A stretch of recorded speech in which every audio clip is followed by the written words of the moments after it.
T Narasipura ವಿಧಾನಸಭಾ ಕ್ಷೇತ್ರದ ಮುಡುಕ್ತೊರೆಯ T Bettahalli ಗ್ರಾಮದಲ್ಲಿ ಗ್ರಾಮಸ್ಥರೆಲ್ಲ ಒಟ್ಟಾಗಿ ಸೇರಿಕೊಂಡು ಏನೋ ಸಮಸ್ಯೆ ಇದೆ ಅಂತ ಅಂದ್ಬಿಟ್ಟು ನಮ್ಮನ್ನು ಕರೆಸಿದ್ದಾರೆ. ಬನ್ನಿ ಈಗ ಅವ್ರ ಸಮಸ್ಯೆ ಏನು ಅಂತ ಕೇಳೋಣ. ಯಜಮಾನ್ರಿ, ಏನು ನಿಮ್ಮ ಸಮಸ್ಯೆ?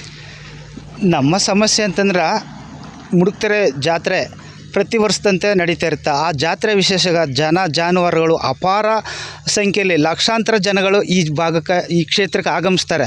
ಆ ಸಂದರ್ಭದಲ್ಲಿ ಕಳೆದ ಒಂದು 5 ವರ್ಷದ ಹಿಂದೆನೋ ಇಲ್ಲಿ ಜಾತ್ರೆಗಾಗಿ ಮತ್ತು ಜಾತ್ರೆಗೆ ಬರೋಂಥ ಜನಗಳ ಹಿತದೃಷ್ಟಿಗಾಗಿ ಸಾರ್ವಜನಿಕ ತಾತ್ಕಾಲಿಕ ಹಾಸ್ಪಿಟಲ್ನ ಮಟ್ಟಳಗರಿಯಿಂದ ನಿರ್ಮಾಣ ಮಾಡ್ತಿದ್ರು. ಮಟ್ಟಳಗರಿಯಿಂದ ನಿರ್ಮಾಣ ಮಾಡ್ತಿದ್ದಂಥ ಜಾಗದಲ್ಲಿ ಪಶು ಚಿಕಿತ್ಸೆ ಕೇಂದ್ರ ಮತ್ತು ಜನಗಳು ಆಸ್ಪತ್ರೆ ಎಲ್ಲ ತೆರೀತಿದ್ರು. ನಂತರ ಈಗ ಸರ್ಕಾರದಿಂದ ಅನುದಾನದಿಂದ ಆ ಜಾಗಕ್ಕೆ ಹಾಸ್ಪಿಟ್ಲು ಬಂದಿದೆ. ಅದು ಗ್ರಾಮದ ಹಿತದೃಷ್ಟಿ ಮತ್ತು ಜಾತ್ರೆ ಮುಡುಕ್ತೊರೆ ಜಾತ್ರೆ ಮತ್ತು ಪರ್ವತ ವರ್ಷ ಈ ಜಾತ್ರೆ 2 ಸಂದರ್ಭದಲ್ಲೂ ಜನಗಳಿಗೆ ತುಂಬ ಅನುಕೂಲ ಆಗೋಂಥ ಜಾಗದಲ್ಲಿ ಹಾಸ್ಪಿಟಲ್ ನಿರ್ಮಾಣ ಮಾಡ್ತಾಯಿದ್ದೀವಿ. ಅದು ಮುಖ್ಯವಾಗಿ ಅತಿ ಮುಖ್ಯವಾದ್ದು ಆರೋಗ್ಯದ. ಈಗ ನೀವು ಹಾಸ್ಪಿಟ್ಲ್ ಕಟ್ತೀನಿ ಅಂತ ಅಂತೀರ. ನೀವು ಹಾಸ್ಪಿಟ್ಲ್ ಕಟ್ಟೋರ್ನ ಯಾರು ಬೇಡ ಅಂತ ಹೇಳ್ತಿಲ್ಲ, ಆದರೆ ಮರನೇ ತರೆದ್ಬಿಟ್ಟು ಯಾಕೆ ನೀವು ಹಾಸ್ಪಿಟ್ಲನ್ನ ಕಟ್ಟಬೇಕು ಅಂತ ಹೇಳ್ತಿರೋದು? ಇಲ್ಲ, ಮರ ನಾವೇನೋ ಬುಡ ಸಮೇತ ತೆಗ್ದಿಲ್ಲ. ಕಟ್ಟಡಕ್ಕೆ ಅಡ್ಡಿ ಆಗೋಂಥ ಒಂದು ಕೊಂಬೆ ತರೆದಿದ್ದೀವಿ. ಮತ್ತು ಇದು ಮಳೆಗಾಲ ಆಗೋದ್ರಿಂದ ಇಲ್ಲಿ ಜಾಸ್ತಿ ತೋಪಲ್ಲೆಲ್ಲ ನೀರು ನಿಂತ್ಕತ್ತೆ. ಆಗ ನೆಂದು ಬುಡ ಮೇಲಾಗಿ ಗಾಳಿ ಬಿಡ್ತು ಬಿದ್ದೋಗುತ್ತೆ. ಮತ್ತು ಇಲ್ಲಿ ಒಂದು ಮುಖ್ಯವಾದ ಮನೆ ವಾಸ ಮಾಡ್ತಾಯಿದ್ದಾರೆ, ನಾಗರಾಜ್ ಅನ್ನೋರು. ಅವ್ರ ಮನೆಗೂ ಬಿದ್ದೋಗುತ್ತೆ ಅನ್ನೋ ದೃಷ್ಟಿಯಿಂದ ಕೊಂಬೆ ಮಾತ್ರ ತರೆದಿರೋದು, ಮರನ ಪೂರ್ತಿ ಕಟಾವು ಮಾಡಿಲ್ಲ. ಬಟ್ ಅಷ್ಟು ಬೃಹದಾಕಾರವಾಗಿ ಅದು ಮರ ಇದೆ, ಅದು ಕೊಂಬೆ ಅಂತ ಹೆಂಗೆ ಹೇಳ್ತೀರಾ ಅದನ್ನು? ಇಲ್ಲ ನೋಡ್ರಿ, ಕಣ್ಮುಂದೆನೇ ಇದೆಯಲ್ಲ, ಅದು ದೊಡ್ಡ ಮರ. ಅದರಲ್ಲಿ 2 ಬ್ರಾಂಚ್ ಕೊಂಬೆಗಳು ಮಾತ್ರ ತರೆದಿರೋದು. ಸಾರ್ವಜನಿಕ ಹಿತದೃಷ್ಟಿಗೆ 10 ಮರ ಬೇಕಾದ್ರೂ ನೆಡ್ಬೋದು. ಕಟ್ಟಡ ಯಾರ ಮೇಲಾದ್ರು ಬಿದ್ದರೆ ಪ್ರಾಣ ಹಾನಿ ಆದರೆ ಎಷ್ಟೊಂದು ಕಷ್ಟ ಆಗುತ್ತೆ. ಆದ್ದರಿಂದ ಸಾರ್ವಜನಿಕ ಹಿತದೃಷ್ಟಿಯಿಂದ ಈ ಭಾಗದಲ್ಲಿ ಹಾಸ್ಪಿಟ್ಲ್ ಆಗೋದು ಅತಿ ಮುಖ್ಯ. 10 ಗಿಡ ನೆಡೋ ಅಂಥ ಸಂಕಲ್ಪನ ನಾನು ಮಾಡಿದ್ದೀನಿ. ಈಗ ಆಲ್ರೆಡಿ ತೋಪಲ್ಲಿ 10 ಗಿಡ ಮರಗಳನ್ನ ನೆಟ್ಟು ಬೆಳೆಸ್ಬೋದು. ಪ್ರಾಣ ಹೋದರೆ ಜನಗಳಿಗೆ ಪ್ರಾಣ ಕೊಡೋಕ್ಕಾಗತ್ತಾ? ನಮ್ಮ ನಿರ್ಧಾರ ಮಾಡಿರೋದು ಅದೇ, 10 ಮರ ನೆಡ್ತೀನಿ ಈ ತೋಪಲ್ಲಿ ನನ್ನ ಪರವಾಗಿ. ಹಾಗೇನೆ ಇದಕ್ಕೆಲ್ಲರೂ ಬದ್ಧರಾಗಿದ್ದಾರೆ. 10 ಗಿಡ ನೆಡೋಣ, 1 ಬ್ರಾಂಚು ಕೊಂಬೆ ತೆರೆದಿರೋದಕ್ಕೆ ಇಷ್ಟೊಂದು ಆಕ್ಷೇಪಣೆ ಮಾಡಬಾರ್ದು. ಯಾಕಂದರೆ ಈಗ ಹಾಸ್ಪಿಟ್ಲು ಬೇಕು ಅಂತ ನಿಮ್ಮೊಬ್ಬರು ಅನಿಸಿಕೆನಾ ಅಥವಾ ನಿಮ್ಮ ಗ್ರಾಮದವ್ರು ಎಲ್ಲಾದರೂ? ಪ್ರತಿಯೊಬ್ಬರಿಗೂ ಆರೋಗ್ಯ ಅತಿ ಮುಖ್ಯ. ಹಂಗಾಗಿ ಸಾರ್ವಜನಿಕ ಹಿತದೃಷ್ಟಿಯಿಂದ ಹಾಸ್ಪಿಟ್ಲು ಅತಿ ಮುಖ್ಯ. ಜೊತೆಗೆ ಇಲ್ಲಿ ಜಾತ್ರೆ ಬರೋಂಥ ಜನಗಳಿಗೆ ಮತ್ತು ಪರ್ವತ ವರ್ಷಕ್ಕೆ ಬರೋಂಥ ಜನಗಳಿಗೆ ಮತ್ತು ಗ್ರಾಮಸ್ಥರಿಗೆ ಅತಿ ಮುಖ್ಯವಾಗಿರೋದು ಆರೋಗ್ಯ ಕೇಂದ್ರ ಬೇಕೇ ಬೇಕು. ಈ ಭಾಗದಲ್ಲಿ ಈ ಸ್ಥಳದಲ್ಲಿ ಆಗಬೇಕು.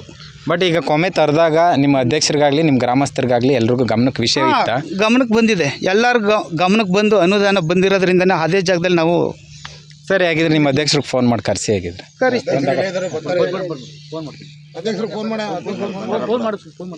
ಮುಡುಕ್ತೊರೆ ದೇವಸ್ಥಾನದ ಕಮಿಟಿ ಅಧ್ಯಕ್ಷರಾದಂಥ ನಾಗರಾಜ್ ಅವರು ನಮ್ಮ ಜೊತೆಗಿದ್ದಾರೆ. ಬನ್ನಿ ಈಗ ಅವ್ರನ್ನೇ ಮಾತಾಡಿಸ್ತಾ ಹೋಗೋಣ. ಸರ್, ಈಗ ಮರಗಳನ್ನ ಕಡಿದಿದ್ದಾರೆ ಅಂತ ಅಂದ್ಬಿಟ್ಟು ಇಲ್ಲಿ ತುಂಬ ಆರೋಪ ಆಗ್ತಿದೆ. ಈಗ ಇದ್ರ ಬಗ್ಗೆ ಏನು ಹೇಳ್ತೀರಾ? ಆರೋಪ ಮಾಡಿರೋರು ಯಾರು? ಅಲ್ಲ, ನಿಮ್ಮ ಗ್ರಾಮಸ್ಥರನ್ನೇ. ಗ್ರಾಮಸ್ಥರನ್ನೇ, ಹೌದು. ಈಗ ಮರನ ಏನಕ್ಕೆ ಕಡಿತೀವಿ? ಏನು ಕಡಿತೀರ? ಏನಾದರೂ ಅಭಿವೃದ್ಧಿ ಆಗೋ ಟೈಮಲ್ಲಿ ಏನಾದರೂ ತೊಂದರೆ ಆದರೆ ಆ ಟೈಮಲ್ಲಿ ಕಡಿತಾರೆ.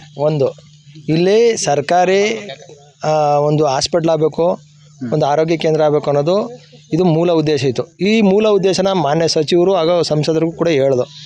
ಹೌದು, ಈ ಭಾಗಕ್ಕೆ ಒಂದು ಸರ್ಕಾರಿ ಹಾಸ್ಪಿಟ್ಲ್ ಬೇಕು. ಮತ್ತು ಇಲ್ಲಿ ಸಾರ್ವಜನಿಕರು ಬರೋದ್ರಿಂದ ಜಾತ್ರೆ ಆಗೋದ್ರಿಂದ, ಮತ್ತು ಇದು ಆಲ್ರೆಡಿ ತಲಕಾಡಿಗೆ ಹೋಗೋ ಬರೋ ಒಂದು ಮೇನ್ ರಸ್ತೆ. ಇದು ತಲಕಾಡು, ಶಿವನ ಸಮುದ್ರ ಅಥವಾ ಮೈಸೂರಿಗೆ ಹೋಗೋ ಮೇನ್ ರಸ್ತೆ. ಇಲ್ಲಿ ಆಕ್ಸಿಡೆಂಟ್ಗಳು ಕೂಡ ಆಯ್ತವೆ.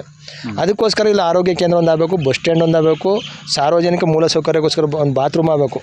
ಈ 3ಕ್ಕೂ ಅನುದಾನನ ಸ್ಯಾಂಕ್ಷನ್ ಮಾಡಿ ಜಾಗನೂ ಕೂಡ ಸ್ಯಾಂಕ್ಷನ್ ಮಾಡಿಸ್ಕೊಟ್ರು ಮಾನ್ಯ ಸಂಸದರು ಮತ್ತು ಸಚಿವರು. ಅವರ ಒಂದು ಆದೇಶ ಮೇರೆಗೆ ಅವರೊಂದು ಏನೋ ಅವರ ಒಂದು ಈ ಭಾಗದಲ್ಲಿ ಎಲ್ಲ ಬಡವರಿರೋದ್ರಿಂದ ಮತ್ತು ದಲಿತರಿರೋದ್ರಿಂದ ಮತ್ತು ಇಲ್ಲಿ ಬರೋ ಲಕ್ಷಾಂತರ ಜನ ಬಂದು ಹೋಗೋದ್ರಿಂದ ಇಲ್ಲೊಂದು ಸ್ಥಳೀಯವಾಗಿ ಒಂದು ಆರೋಗ್ಯ ಕೇಂದ್ರ ಆಗಬೇಕು ಅನ್ನೋದು ಒಂದು ಮೂಲ ಉದ್ದೇಶ ಇತ್ತು. ಅವ್ರ ಆಸೆಯಂತೆ ನಾವು ನಮ್ದೇನೂ ಇಲ್ಲ ಇಲ್ಲಿ. ನಾವು ಅವ್ರು ಏನು ಹೇಳಿದ್ರು ಇಂಥ ಕೆಲಸ ಆಗಬೇಕು ಜನಕ್ಕೆ ಅಂದರೆ ನಾವು ಮಾಡೋದು ನಮ್ಮ ಕರ್ತವ್ಯ, ಒಬ್ಬ ಅಧ್ಯಕ್ಷತೆ, ಅದನ್ನು ಮಾಡಿದ್ದೀವಿ. ಓಕೆ. ಆದರೆ ತಲಕಾಡು ಸಮುದಾಯ ಆರೋಗ್ಯ ಕೇಂದ್ರದಲ್ಲಿ ಸುಮಾರು 10 ಕೋಟಿ ವೆಚ್ಚದಲ್ಲಿ ಕಟ್ಟಿರುವಂಥ, ಅಂದರೆ ಹೆರಿಗೆ ಮತ್ತು ಮಕ್ಕಳ ಆಸ್ಪತ್ರೆ ಕಟ್ಟಿದ್ದಾರೆ. ಅದರಲ್ಲೂ ಡಾಕ್ಟ್ರ್ ಇಲ್ಲ. ಮತ್ತು ತಲಕಾಡು ಸಮುದಾಯ ಆರೋಗ್ಯ ಕೇಂದ್ರದಲ್ಲೂ ಡಾಕ್ಟ್ರ್ ಇಲ್ಲ. ಬಟ್ ಇಲ್ಲಿ ಬೆಟ್ಟಳ್ಳಿ ಒಂದು ಪುಟ್ಟ ಗ್ರಾಮ, ಇಲ್ಲಿ ಹಾಸ್ಪಿಟ್ಲ್ನ ಒಂದು ಕೇಂದ್ರನ ಓಪನ್ ಮಾಡಿಬಿಟ್ಟು ಇಲ್ಲಿ ಡಾಕ್ಟ್ರ್ ವ್ಯವಸ್ಥೆ ಯಾವ ಥರ ಮಾಡ್ತೀರಾ? ಇಲ್ಲಿ ದೊಡ್ಡ ಹಾಸ್ಪಿಟ್ಲಲ್ಲ, ಇಲ್ಲಿ ಹೆಡ್ ನರ್ಸ್ ಇರ್ತಾರೆ. ಈಗ ನಾವು ಆಲ್ರೆಡಿ ಊರೊಳಗಡೆ ಇದೆ, ಅಲ್ಲಿ ಯಾವಾಗಲೂ ಬರ್ತಾರೆ, ಯಾವಾಗಲೂ ಹೋಗ್ತಾರೆ.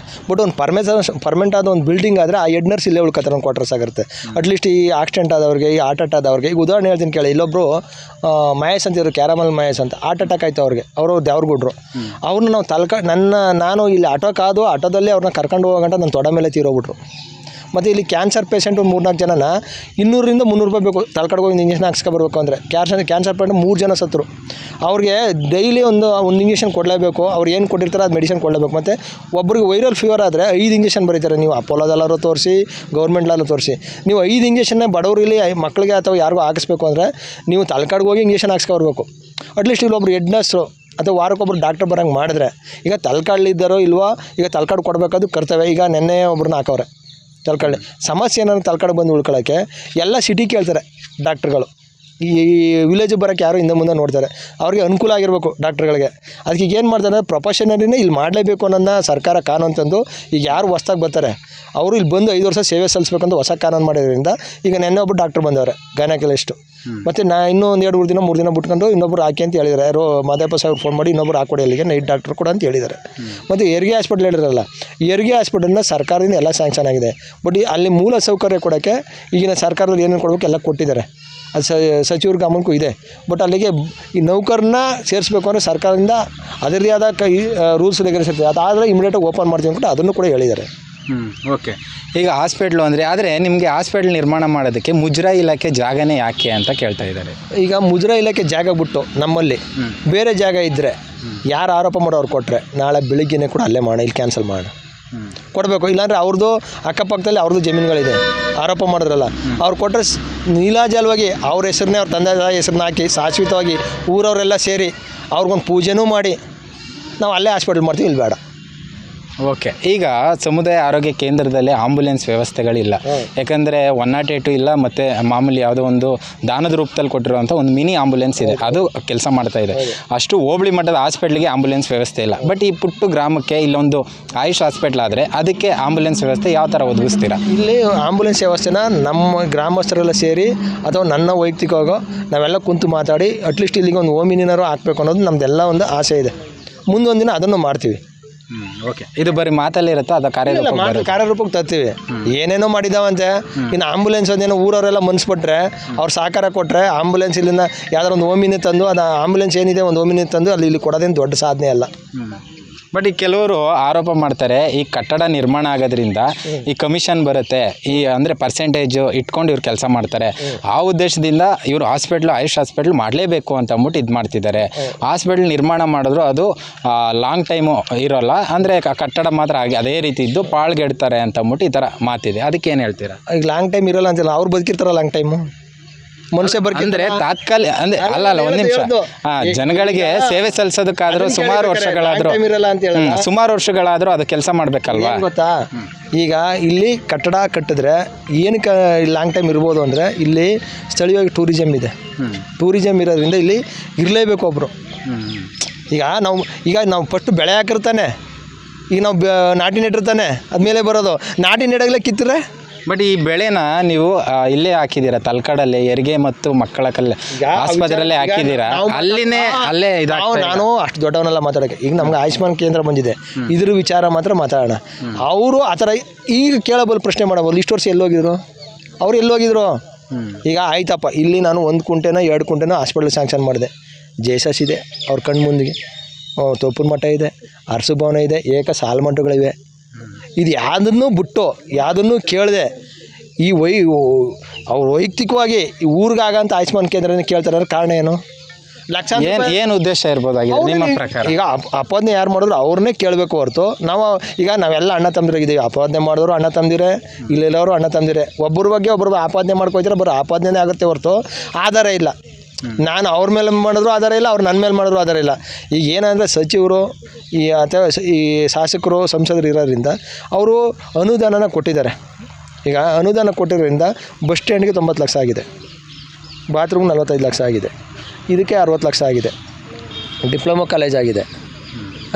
ಅದಕ್ಕೆ ಸಂಬಂಧಪಟ್ಟ ಪಕ್ಕದಲ್ಲಿ VA ಆಫೀಸು ಮತ್ತು ಸಹಕಾರ ಸಂಘ, ರೈತರು ಏನಿದೆ ರೈತ ಸಹಕಾರ ಸಂಘ ಏನಿದೆ ಅದೊಂದಾಗಿದೆ. ಅಂಚೆ ಕಚೇರಿ ಆಗಿದೆ. ಅಂಚೆ ಕಚೇರಿ ಕೂರ್ಬಂಡಿಗೆ, ಇಲ್ಲಿ ಜಾಗ ಇಲ್ಲ, ಕೂರ್ಬಂಡಿಗೆ ಹೋಗ್ತೀನಿ ಅಂದರು. ಇಲ್ಲೇ ಮಾಡೋಣ ಅನ್ನೋದು ನಮ್ಮ ಉದ್ದೇಶ. ಇದೆಲ್ಲ ಅವ್ರಿಗೆ ಬೇಡ ಅನಿಸಿದ್ರೆ ನಾಳೆ ಬೆಳಗ್ಗೆನೇ ಬಂದು ಎಲ್ಲ ಸೇರಿ ಊರವರೆಲ್ಲ ಎಲ್ಲ ಬೇಡ ಅಂದರೆ ಇದನ್ನು ಕೈ ಬಿಡೋಣ. ಅದರಲ್ಲಿ ನಮಗೆ ಇದರಲ್ಲಿ ಏನು ಲಾಭ? ಅವಶ್ಯಕತೆ ಇಲ್ಲ. ಅವ್ರ ವೈಯಕ್ತಿಕ ಹಿತಾಸಕ್ತಿ ಏನಂತ ಹೇಳ್ಬೇಕು ತಾನೆ. ಸರಿ, ಇಲ್ಲಿ ಹಾಸ್ಪಿಟ್ಲಾದ್ರೆ ಅವ್ರಿಗೇನು ನಷ್ಟ?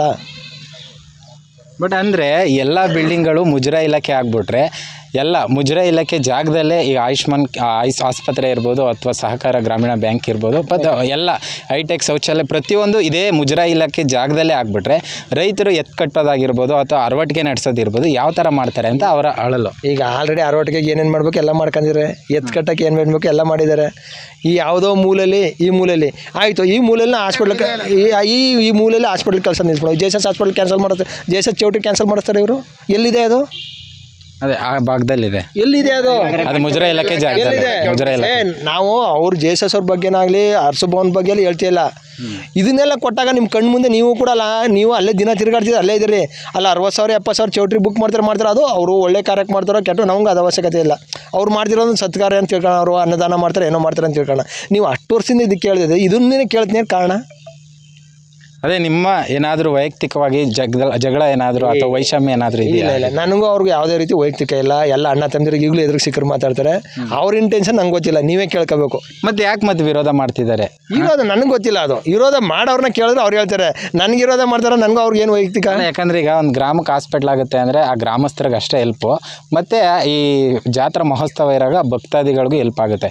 ಆದರೆ ಇದನ್ನ ಎಲ್ಲ ಮನಗಂಡು ಸಹ ಅವ್ರು ಯಾಕೆ ವಿರೋಧ ಮಾಡ್ತಿದ್ದಾರೆ ಅದು ನೀವು ಅವ್ರನ್ನ ಕೇಳಿದಾಗ ಮಾತ್ರ. ಈಗ ಅವ್ರಿಗೇನು ನೋವಿದೆ ಹೊಟ್ಟೆನಂತ ಅವ್ರು ಟೆಸ್ಟ್ ಮಾಡಿಸ್ತಾಗಲೇ ಗೊತ್ತಾಗೋದು ಡಾಕ್ಟ್ರನ್ನ. ನಿಮ್ಮನ್ನು ಕೇಳಿದ್ರೆ ಹೆಂಗೆ ಗೊತ್ತಾಗುತ್ತೆ, ನನ್ನನ್ನು ಕೇಳಿದ್ರೆ ಹೆಂಗೆ ಗೊತ್ತಾಗುತ್ತೆ? ನೀವು ಕೇಳಿ, ನಿಮ್ದು ಹೊಟ್ಟೆ ನೋವು ಏನಪ್ಪ ಅಂತ ಕೇಳಿದ್ರೆ ಅವ್ರು ಹೇಳ್ತಾರೆ, ಆಗ ನೀವು ಅದನ್ನು ತಗೊಳ್ಳಿ. ಓಕೆ, ಇಷ್ಟಾಗಿತ್ತು ಬೆಟ್ಟಳ್ಳಿ ಗ್ರಾಮದವರ ಅಳಲು.